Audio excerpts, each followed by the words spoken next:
Hey there, athletes. Coach John Ferry here again from Team Whoopers, and as always, very excited to welcome you to our Week 7 athlete briefing for our Summer Run Challenge. Can't believe it's Week 7 already. I feel like this thing is speeding by.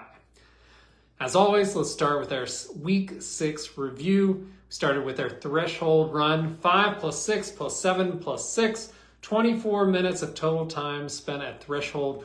We're really starting to get into the thick of these workouts here as in Week 6. Key run number 2 of this week was our VO2 max workout. Can tell from comments everybody's loving this one. This is 3 by 4 minutes at VO2 max. This is a really strong effort, this workout. So you're pushing nice and hard, very similar to our threshold workouts. We're really getting into the sweet spot of these workouts as well. Tough workout for sure. And finally, our key run number 3, our endurance run. Hopefully this is just light, smooth, and easy start to finish after a tough week of workouts. Our housekeeping is to make sure to continue going onto that portal, checking the box, going after that 100% completion percentage. It is still, as always, the number one way to put yourself in a great position to be successful, move the needle on that 20-minute distance test. So make sure to be constantly chasing that 100% or as close to 100% as possible and check off those boxes. A quick update for our All Access members. Our next All Access briefing will be next Thursday. We'll be chatting with Team Whoopers coach, doctor of physical therapy, and now published author Emi Aguillard. We'll be talking all things training and healthy running, so start to think about your questions. I'll put up a post early next week to start gathering those, but also keep an eye out for the email invite that will be coming your way. Always love spending a little bit of time chatting with Emi, so something to look forward to, hopefully. Now, to our Week 7 workouts. So coming in, Week 7 is absolutely our biggest week of the whole challenge. This is where it all comes down to, all the tough work. We're putting it to the test in Week 7. So threshold run number 1, we have 8 plus 8 plus 10 for whopping 26 total minutes of time at threshold. This is an incredibly legitimate threshold workout for athletes of all levels. So come in fresh, come in rested. This is a great workout to kind of test here in Week 7. So we're trying to make adaptations in workouts like this. We're trying to allow you to hold this pace for longer without developing that lactate in your muscles. So all the work leading up to this is another opportunity to make adaptations in your body to be able to race at that pace for longer periods of time. So I know we've talked in the past about threshold being that ability of a pace that you can maintain for 1 hour, but only with the training is good. So this is certainly a great training workout to help move your body in that direction. So that's our key run number 1 for this week. A couple little tips here is try to make sure to find that pace early and settle in. It's a lengthy interval, so you want to try to get to it within the first 30 seconds and then really settle in. You know, we've talked in the past about not trying to overshoot the pace early in these intervals. That absolutely applies, obviously, as the interval gets longer, and longer. Also, as discussed in the past, but still super applicable to this workout, is you need to maximize that recovery. So take advantage of the time, go as slow as you need, try to let your heart rate settle, get your breathing back so that you can get back into that next interval and be successful with the set of all 3 intervals there. So, you know, be pace conscious, maximize recovery. And then finally, in high heat, you know, so a lot of people are dealing with high heat. So you've been doing these workouts now for nearly 2 months.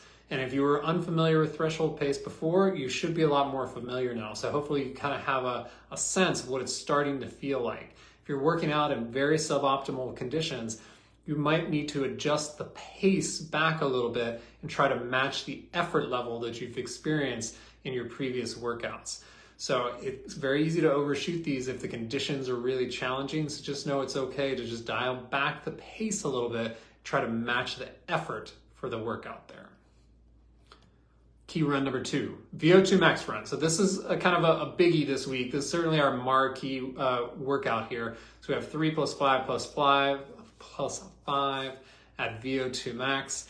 So the first 3-minute interval here, I actually kind of consider part of the warm-up, and we'll talk about why, that's kind of the shorter interval now where I want you to kind of be able to touch VO2 max for the first time. I don't know if you've had this experience. I assume that many of you probably have.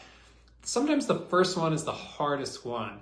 It's hard to find the pace. It's hard to gauge the effort level.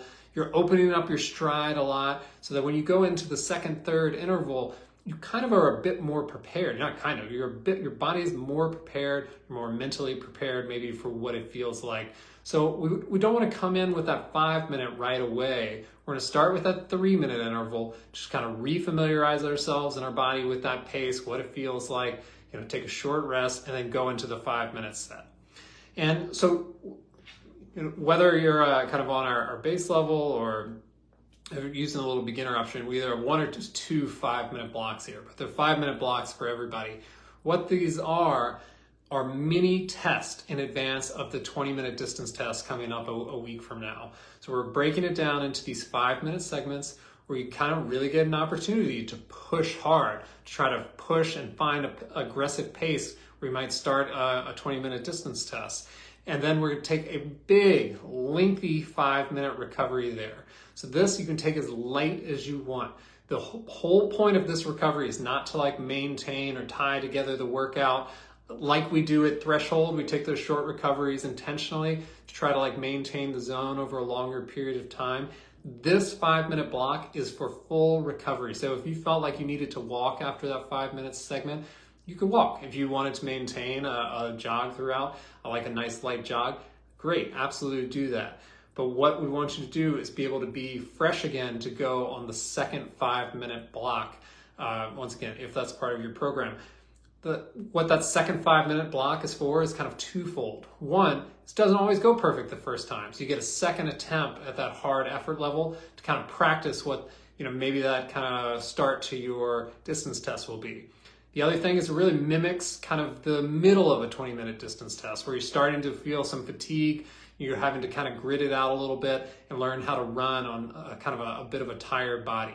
So we get a bunch of benefits from this workout, but I would treat this workout very much as like a key preparatory workout. So I would mimic race conditions. So if you plan to do your 20-minute distance test outside, this should be outside.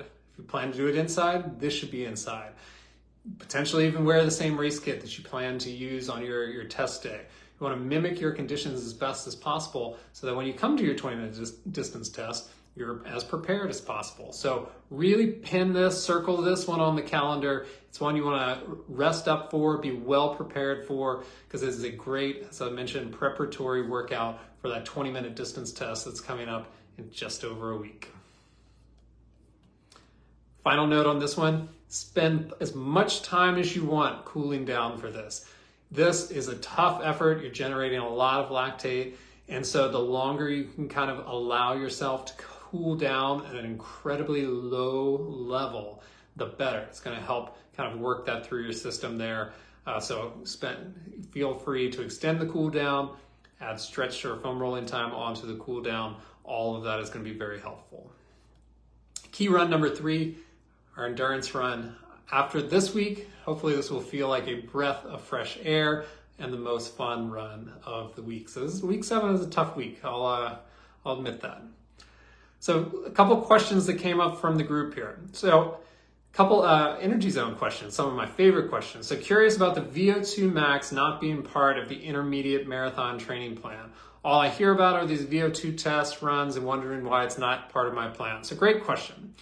And the essence of this is that in every training plan, you have to take a look at the race and then think about the energy zone requirements that are the main contributors of that particular race. So for the marathon in particular, is a race that is run entirely aerobically. So the energy zones that we're focusing on almost entirely, and in the case of this training plan, entirely, are zone 2, your aerobic energy zone, zone 3, kind of your tempo energy zone, and then for the fastest marathoners out there, the very good marathoners, maybe a little bit of the low zone 4 would be your kind of 3 main energy zones that you're working at, but nothing above threshold, certainly not into VO2 max and beyond. So that plan is designed to really focus and target those energy zones in particular. It doesn't mean that there's not a world in which VO2 max work is included in a marathon plan. It is not the main contributing energy zone, but you can certainly find some speed, some efficiency there. It becomes really great workouts for either very early in the season before you get into the main body of your workouts, or one of my personal favorites when working with athletes becomes what we go to after the fall endurance season, is goes into big speed blocks is a really valuable thing to do in between seasons here. So a follow-up question to that was, I feel the same way about not having any anaerobic interval runs in the summer challenge like we had in the spring.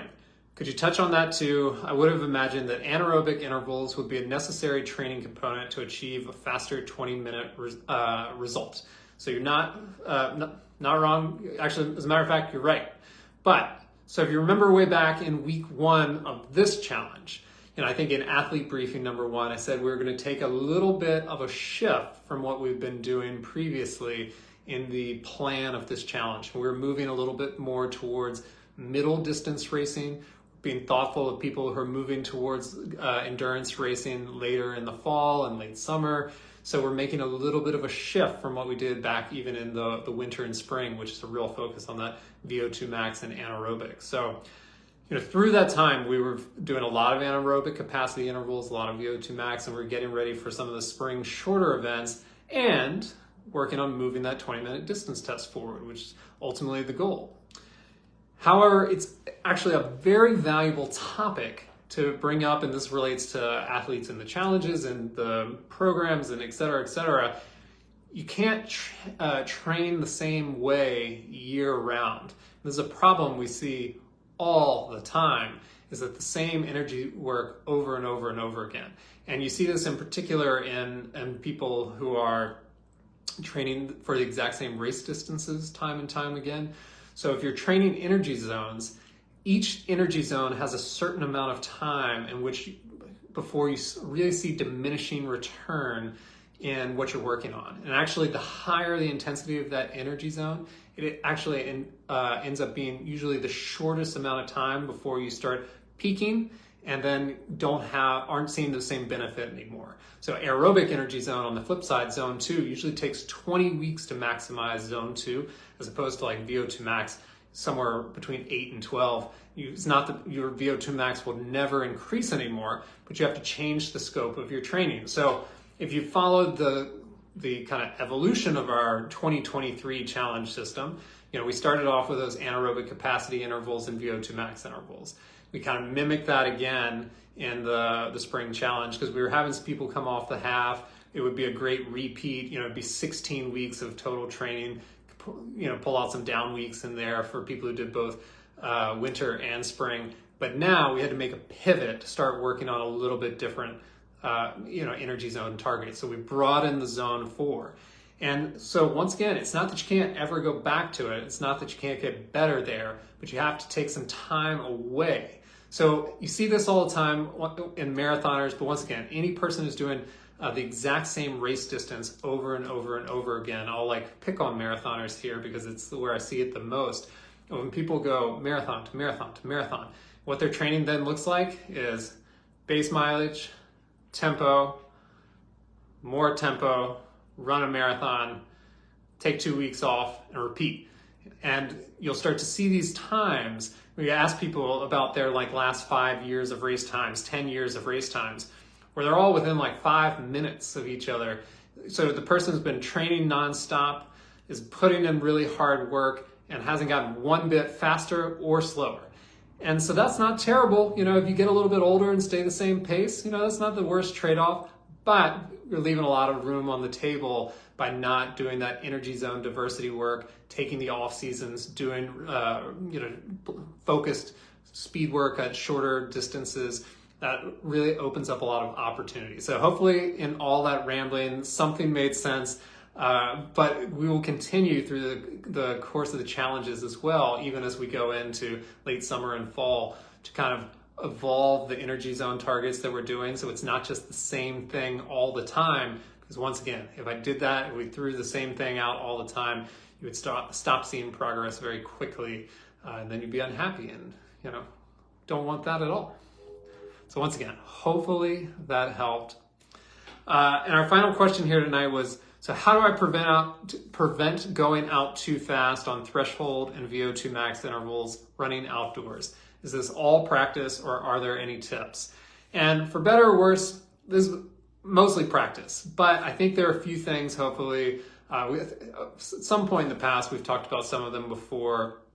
And so what we know, if you're, depending upon your wearable device, your watch, which I do not have on my wrist right now, just found out, it bounces all around when you change pace. With GPS, global positioning system. So this thing is pinging a satellite from your wrist, going space and coming back down. So let's just say it takes a little bit of an adjustment time. So when you speed up, there's a lag.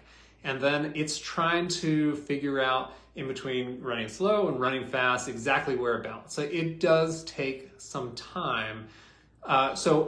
We've talked about this in the past. A lot of runners way overshoot their paces early. Their watch is bouncing all over the place. They're trying to track this one number, and it's taking a while to get there. All of a sudden you realize you're a minute over pace. You need to kind of come back down. So what I would urge people to do, and especially as the intervals get longer, if in a 30-second interval, you don't have time to start slow and get fast. In a 5-minute interval, and an 8-minute interval, and a 10-minute interval, you got a lot of time and zone to work with there. So start a little bit, reserved. Take it a little bit easy, especially if you find that you have been consistently overshooting these paces time and time again. Just dial it back, dial the effort back, let the watch adjust to your new pace. And if you find that you're a few seconds slow after that, it sure is easy to pick it up a few seconds. And you still have, in all of the workouts this week, a very lengthy period of time to kind of hold in right at that pace. So don't be afraid of just starting a little bit reserved. Hopefully you'll start to kind of feel it as you get into your second, third interval, etc. It'll be easier and easier to find it, but that would be kind of tip number 1 here. 2, you can always run on a track or a measured segment. Track being the easiest. The reason is you can break the thing down into 100-meter segments. So if you break the track into 4, for always easy math, we use 8-minute pace. You're supposed to run 8-minute pace. It means that you're supposed to be through 400 meters in 2 minutes, which means it's 30 seconds for every 100-meter segment. So you don't have to rely on pace anymore. You can simply look at the amount of time you've been running that interval versus where you are on the track. And then once again, the nice thing with the track is you always have a line of sight to the next 100-meter marker. So you can kind of just gauge your pace, but it gives you 4 opportunities to make course corrections or pace adjustments on every quarter-mile loop if you wanted to. I don't love people staring at their watch that much. Even 4 times per quarter mile is a lot of time to be staring down at your watch. Want head up, focus on breathing, focus on running. So try that though. The track is a great way to break that down. And then number 3 is just keep trying. Practice makes perfect. And the more you practice this, the more time you spend at that energy zone, the easier it's going to be to kind of find it and get dialed in. So practice, practice, practice. Well, ladies and gentlemen, that is all for week 7. Thanks as always for being here on a Friday evening. And I can't wait to see you back here for our final week 8 next Friday. Have a great one.